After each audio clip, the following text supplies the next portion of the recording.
Bapak, Ibu, saudara-saudari sekalian yang terkasih di dalam Tuhan, ada satu ungkapan yang bisa memberi motivasi. Tuhan tidak memanggil orang-orang kudus, tetapi panggilan Tuhan membawa orang menjadi kudus.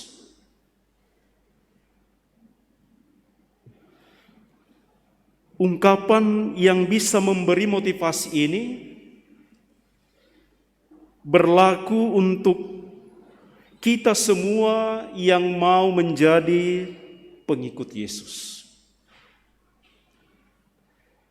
Hanya menjadi persoalan, hanya menjadi pertanyaan, ternyata panggilan Tuhan itu tidak serta-merta dan tidak gampang kita dengarkan. Hari-hari ini di rukun masing-masing sedang terjadi pemilihan ketua rukun, pembaharuan pengurus rukun. Karena bulan Februari ini masa bakti akan berakhir. Dan saya mendengar ada beberapa rukun yang sulit mendapatkan atau tidak ada yang mau menjadi ketua rukun. Apakah karena merasa belum kudus, belum suci, masih orang berdosa sehingga tidak mau menjadi ketua rukun? Kapan menjadi kudus? Ataupun misalnya kita mencari orang untuk petugas atau pengurus dalam lingkup gereja. Salah satu waktu masa pastor-pastor itu bingung, pusing kalau mau menghabiskan masa bakti pengurus Depas. Siapa kira-kira yang mau? Siapa kira-kira yang mau menjadi pengurus Depas? Selalu banyak alasan. Pastor, saya tidak belajar, tidak kuliah. Pastor, saya bukan frater, tidak pernah sekolah seminari. Pastor, saya bukan guru agama. Saudara-saudari sekalian yang terkasih, saya rasa pengalaman seperti itu terjadi bukan hanya di tengah-tengah umat sekarang ini. Zaman Nabi Yesaya pun sudah mengalami itu. Zaman Rasul-Rasul pun sudah mengalami itu. Ada perasaan tidak pantas. Ada perasaan tidak layak menjadi pewarta. Nabi Yesaya dalam bacaan pertama dikatakan, celakalah aku, karena aku adalah orang yang najis bibir, hidup di tengah-tengah bangsa yang penuh kenajisan. Rasul Petrus dalam bacaan Injil pun dikatakan, Tuhan pergilah daripadaku karena aku ini orang berdosa. Ada pengakuan, ada pengalaman, ada perasaan bahwa ketika berhadapan dengan yang ilahi, kita manusia merasa tidak pantas. Yesaya merasa tidak pantas berhadapan, bahkan dikatakan melihat Allah. Simon Petrus mengakui diri sebagai orang berdosa ketika mengakui bahwa itu Tuhan. Itu adalah Yesus, Putra Allah. Dan saudara-saudara, kenyataan itu menghantar kita untuk merasakan bahwa yang menghadapkan kita kepada yang ilahi adalah diri manusiawi kita. Maka kalau ada orang yang merasa berat diutus menjadi pengurus gereja, mungkin perlu juga mengalami bahwa Allah hadir di dalam dirinya. Bahwa dalam diri kita masing-masing Allah telah berkarya.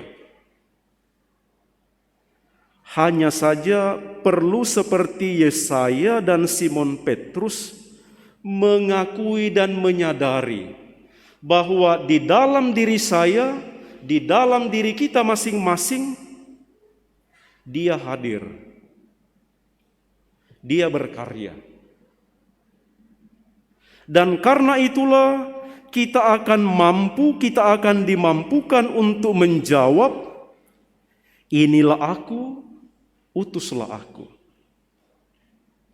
Ataupun untuk menjawab, jangan takut, mulai sekarang engkau akan menjala manusia.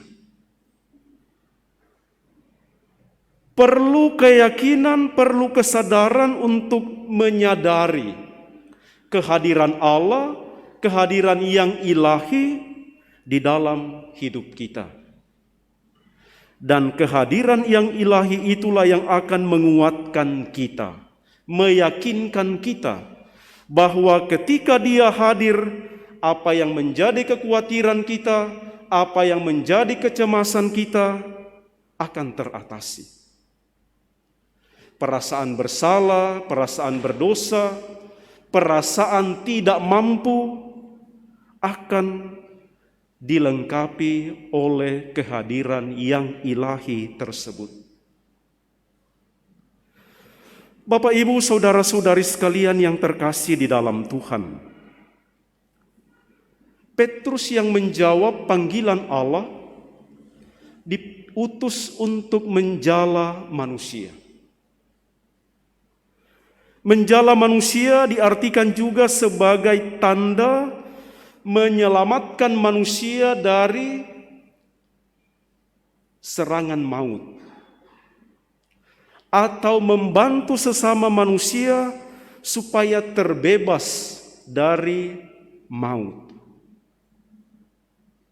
Dan kita mengerti maut bukan hanya supaya manusia itu tidak mati, tetapi bisa kita mengerti sekarang menyelamatkan manusia dari renggutan maut, misalnya menyelamatkan dia dari kemiskinan, menyelamatkan dia dari penyakit, menyelamatkan dia dari ketidakadilan, menyelamatkan dia dari keputusasaan, menyelamatkan dia dari kebimbangan.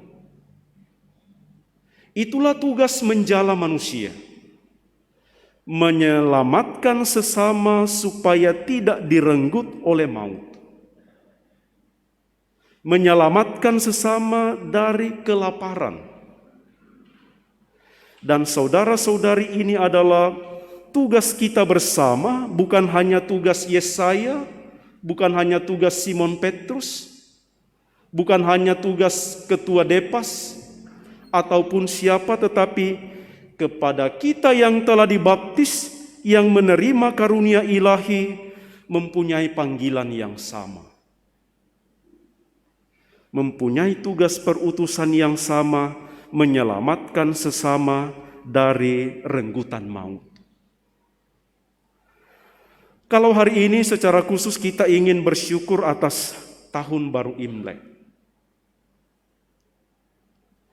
harapan dan doa-doa kita di tahun yang baru adalah semoga kita dipenuhi dengan kesehatan, rejeki, kesuksesan, kemakmuran. Dan dalam bacaan-bacaan hari ini, harapan-harapan itu saudara-saudari akan terpenuhi ketika kita menyadari dan selalu mengakui hanya di dalam kekuatan ilahi, rejeki, kesehatan, kemakmuran bisa kita dapatkan. Hanya ketika kita menyadari yang ilahi hadir di tengah-tengah kita, maka kita akan mendapatkan kemakmuran tersebut. Anda bisa bayangkan bagaimana para rasul, nelayan-nelayan tangguh, orang-orang hebat biasa menjadi nelayan, tetapi tidak bisa menangkap ikan. Hanya ketika Yesus hadir di tengah-tengah mereka, dikatakan mereka mampu menangkap sejumlah besar ikan. Kemakmuran dari lambang menangkap banyak ikan terjadi ketika Tuhan hadir. Ketika Kristus memberi perintah, bertolaklah ke tempat yang dalam dan tebarkanlah jalamu. Maka supaya harapan kita di tahun baru ini boleh tercapai, mari saudara-saudari kita berusaha, kita berjuang, kita senantiasa meluangkan waktu untuk menyadari kehadiran Yesus di dalam hidup kita. Untuk selalu menyadari Dia yang mengatakan bertolaklah ke tempat yang lebih dalam. Selalu mempunyai waktu, selalu mempunyai kesempatan untuk mendengarkan. Dan karena itu kita mau mengikuti ajakan itu. Kadang-kadang barangkali Yesus sudah mengajak kita begini, tetapi kita tidak mau melaksanakan. Banyak alasan, banyak pertimbangan. Maka kita belajar, saudara-saudari, kita mohon dalam perayaan kita ini, mudah-mudahan tahun baru Imlek yang kita rayakan ini menghantar kita kepada keyakinan bahwa Tuhan, di dalam Tuhan kita memperoleh kemakmuran, rezeki, kesehatan yang baik, dan karena itu kita ingin selalu bersama dengan Dia. Semoga demikian.